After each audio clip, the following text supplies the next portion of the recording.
Hey y'all, welcome back to another video. My name is Amika, but you can call me Mika. I recently got my hair color, but I wanted to go back to black for just a little bit, and I decided to do it with clip-ins. So if you want to see how I turned my entire head of red hair back to black with just clip-ins and no leave out, stay tuned. The first thing that caught my eye was the packaging. Super cute packaging. It's like I was opening a Christmas gift. The first thing they had in the package was the goodies that it came with, and it came with a brush. And this was a specific detangling brush just for the clip-ins. It had long bristles so it can really get into the coarseness of it. It had a bonnet, of course, just so you can wrap your hair up at night, and it came with extra clips just in case you lost some. And now let's get into the meat and potatoes, which is the clip-ins. Y'all see how thick these are? Like, this is giving Kinky, Curly. The shrinkage is there, but the bounce back is also there, and the wefts are also thick, so you know that you're gonna get some really good sustainability out of these. I decided to wash them beforehand just to get any chemicals out of it, and I want to see how they detangle and to see if I lost any shedding or anything. This was the first time I ever had low porosity clip-ins. It took a minute for these to get wet, but when I put the shampoo on it, it really started to get in there. It was actually super easy to wash. And then I also went ahead and tried to detangle with my fingers first just to see how much shedding I was going to get, and then I went on with the brush to see how much shedding is going to come out of the brush. It had very, very minimal shedding, and you can see the length on these. These are 18 inches, and all of the inches are there from top to bottom, which I love. Now let's get into how I style my hair. So you see my hair is red and orange. It's giving very fall vibes, but I wanted to go back to black for just a little bit, and I'm going to show y'all how I did that. I have to start by wetting my hair. I'm going to separate my hair into sections, but the first thing you want to do is get your part. I decided to do a middle part, but you can decide if you want to do a side part or even no part. But I wanted to first take the top two. The top two parts are going to be your flat twist, and that's what you're going to crochet the clip-ins into so that you can get that no leave out look. After you clip those back, you want to make sure that you clip them out the way so that they don't get lost in the sauce.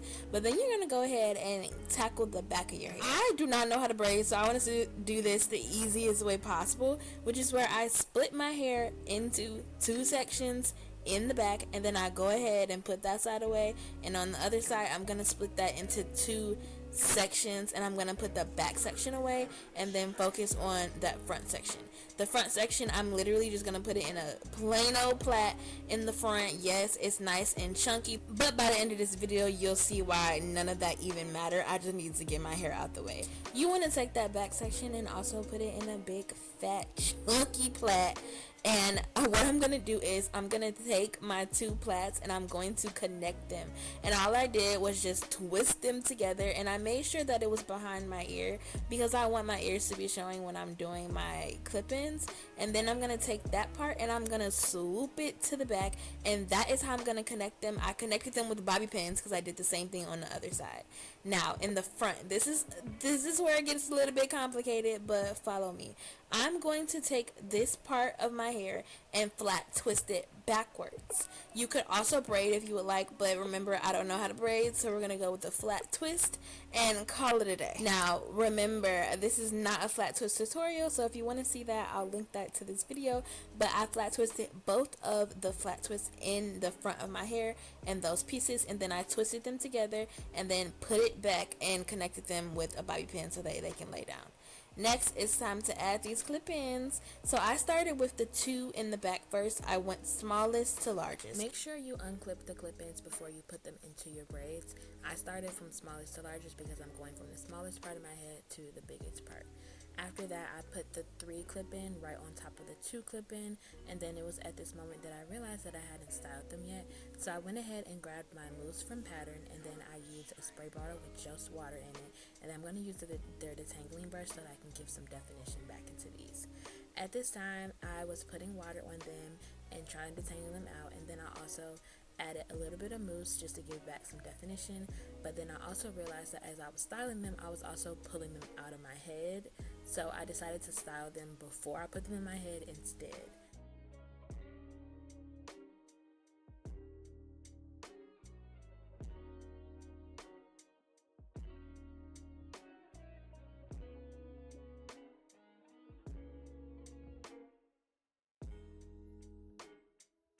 The next section of clip-ins will be the 4 clip-ins. Make sure you unclip them before you put them on your head.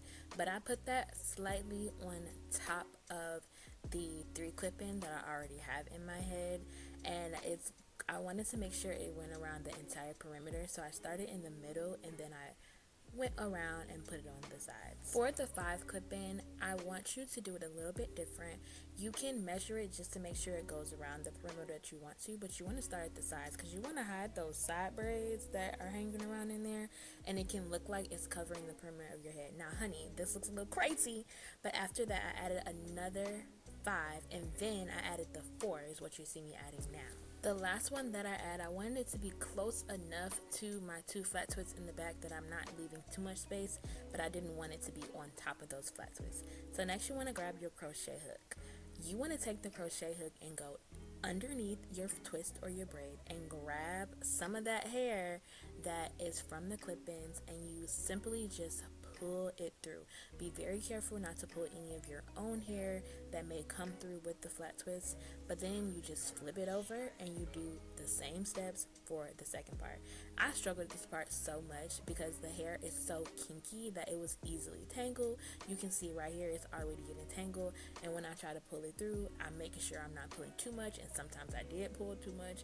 So it was a lot of trial and error, but the end results were definitely worth it for me. With this hair being a kinkier texture, beware it will tangle just a little bit, but you want to take your time with this part. Don't try to rush it. Pulling it through can be a little bit difficult depending on how much hair you pull through. I say stick with medium sections. This section that I'm doing right now is entirely too big, even though I was able to eventually get it through my braid.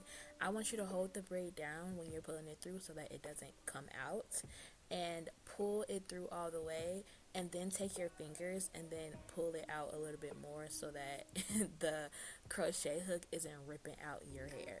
I left this part of the video in here because I wanted you guys to see how much of a section you should be taking, but also how much of a struggle it can be.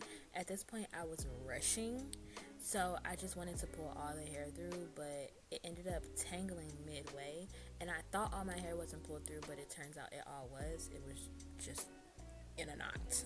But don't be too afraid. This did get easier as time went on. I just wanted you guys to see the real and raw of what I went through trying to put this in here, just so you know that you're probably not doing anything wrong. You just need to kind of take your time and make sure every small part of your hair is covered, and that means taking smaller sections. But these results though, they blew me away. I don't see a speck of red up in After you crochet everything in, you probably messed it up and kind of got it tangled a little bit, so go ahead and add some water, rake it through. You can add more products if you want to, but I didn't do that. I just knew I wanted to wet it just so I can get that fro look.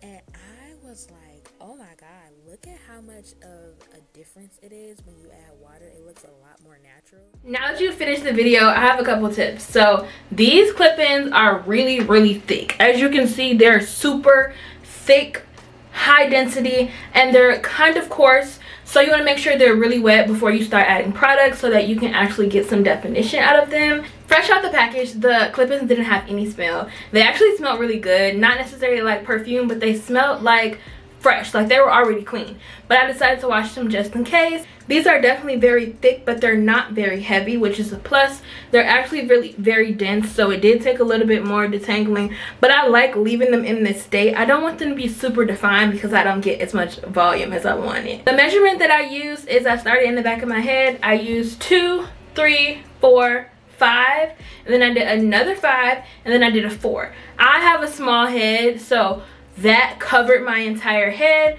but if you wanted to add more after you do the 4, you do the 3 and then the 2. I want you to take your time when you're crocheting the hair into your braid, into the other hair.